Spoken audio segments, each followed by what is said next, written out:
Shalom. First and foremost, I want to give all praises, honor, and glory to Yahweh, Bahasham, Yahweh Shai, Bahasham, Racha Kodash. Double honors to the elders and the apostles of Great Millstone, and peace and blessings to the elect. And today we're going to go into the book of Wisdom of Solomon, the 15th chapter. But thou, O God, art gracious and true, long-suffering, and in mercy ordering all things. For if we sin, we are thine, knowing thy power. But if we will not sin, but we will not sin, knowing that we are counted thine. See, so if we sin, we know we are yours. We know that we belong to you. We know your power and of judgment, but also of mercy.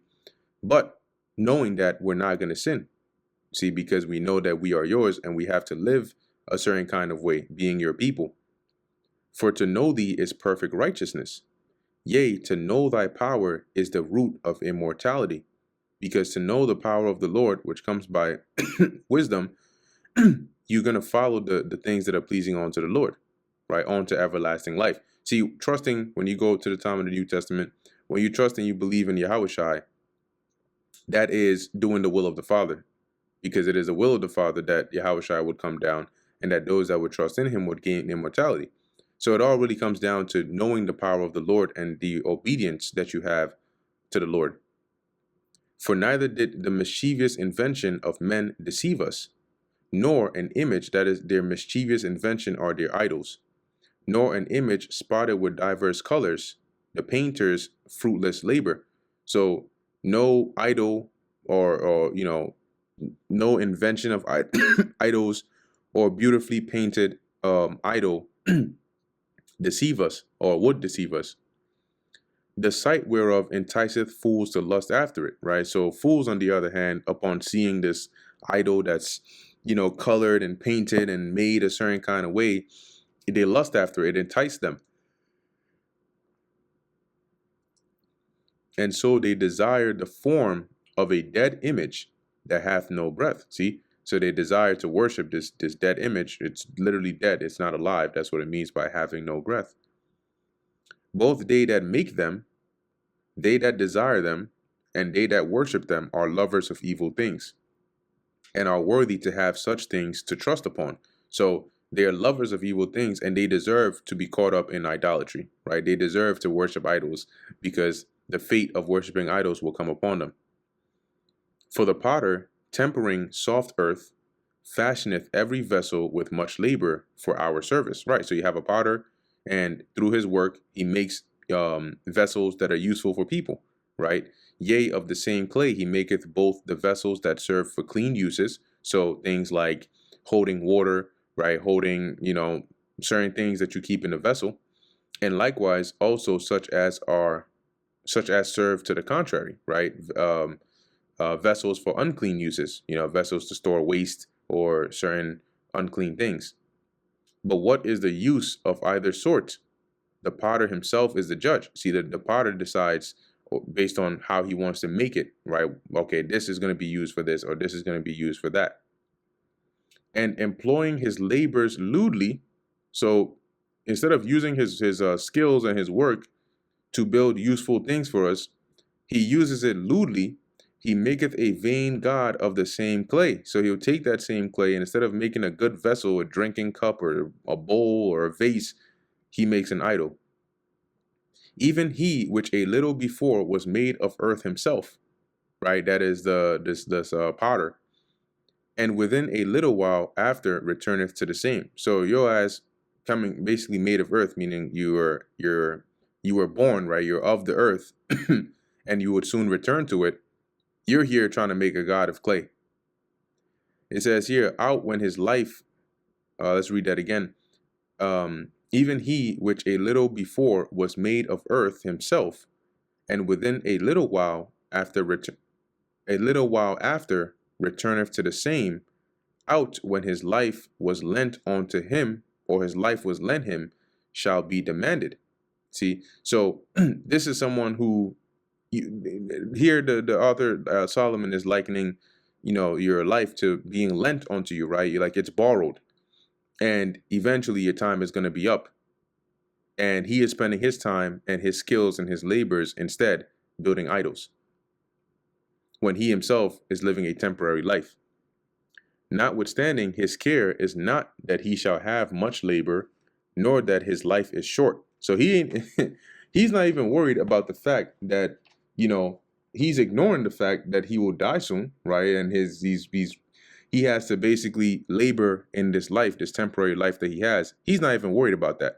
But instead, right, but striveth to excel goldsmiths and silversmiths.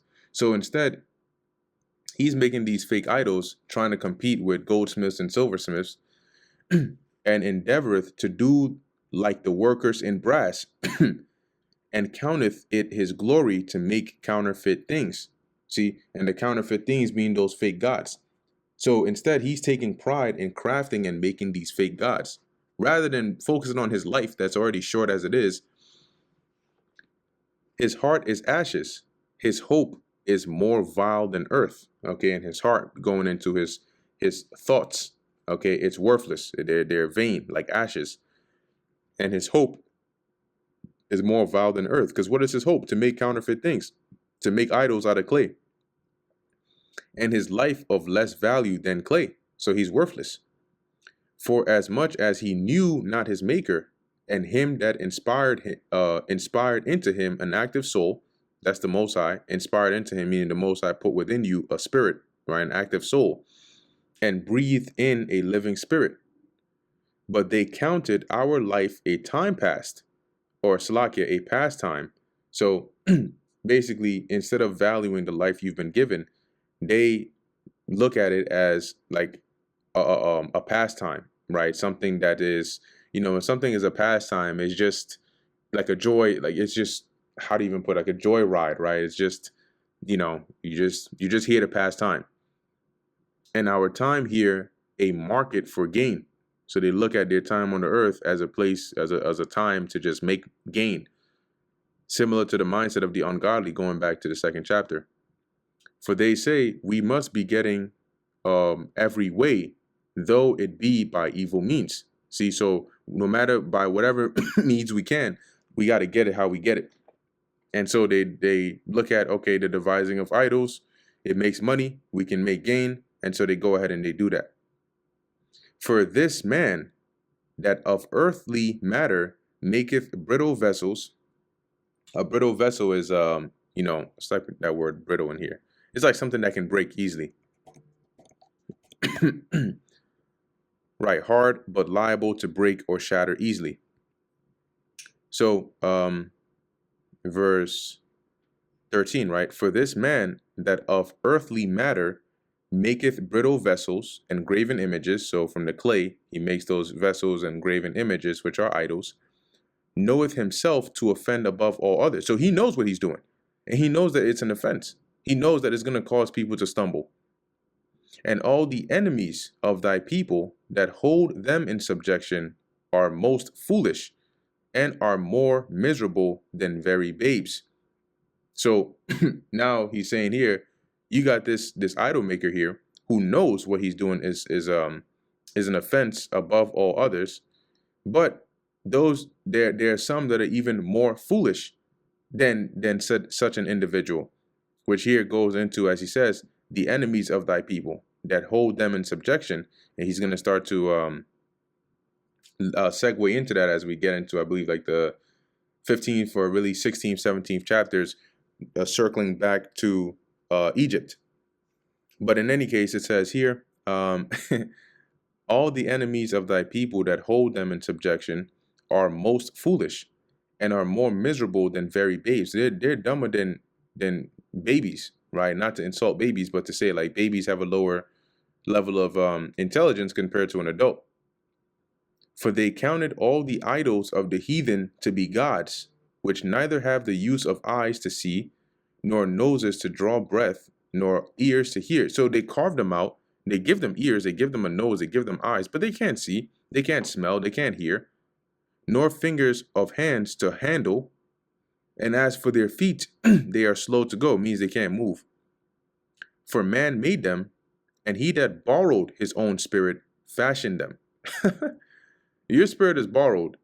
You made these idols, but it says here, but no man can make a god like unto himself. You can't even make something like you want to talk about bowing down and serving an idol of your own hands. You can't even make one that's like you, that's living. For being mortal, he worketh a dead thing with wicked hands. Worketh a dead thing means he creates an idol, which is dead, it's not living, with his wicked hands. For he himself is better than the things which he worshipeth. You see that? Whereas he lived once, but they never. So how are you going to bow down and worship something that you are better than? It's not even, it never even gets to live once. You, on the other hand, at least you get to live. Verse 18, yea, they worshipped those beasts also that are most hateful. For being compared together, some are worse than others. So here, going into the idols, because they're based off of different creatures, right, that they worship. So here it's saying they worship animals that people normally find disgusting. That's the most hateful, okay, or inferior, right? And when you compare them, because you have some certain animals that are more preferred above others. He's saying here, at least pick an animal that's respected. You worshiping reptiles and animals that people look at as I wouldn't even want to be close to that. People will have like a cat as a pet, right? People will look at like a lion or or a leopard or a cheetah. All right, cool, but not saying cool for it to be an idol, but like that's a cool animal. You out here worshiping Komodo dragons and freaking lizards, like them lizards that be on the wall bopping their heads, Anyway, verse 19, it says, neither are they beautiful so much as to be desired in respect of beasts. These animals that you're building your idols after and worshiping, they're not even considered like of all the creations, they're some of the least desirable ones, basically, right? But they went without the praise of God and his blessing. So I'm going to read this in the GNTD, right, verse 19 here. It says, even as animals, actually, I'm going to start at verse 18. Some people worship the most disgusting animals, including even the least intelligent ones. Even as animals, they are not attractive enough to make anyone want them. God himself passed them by when he put his approval and blessing on the rest of creation. Yeah, and it's a it's a figure of speech, but it's just basically saying that that's to emphasize how undesirable they look or they are, let alone worshiping them.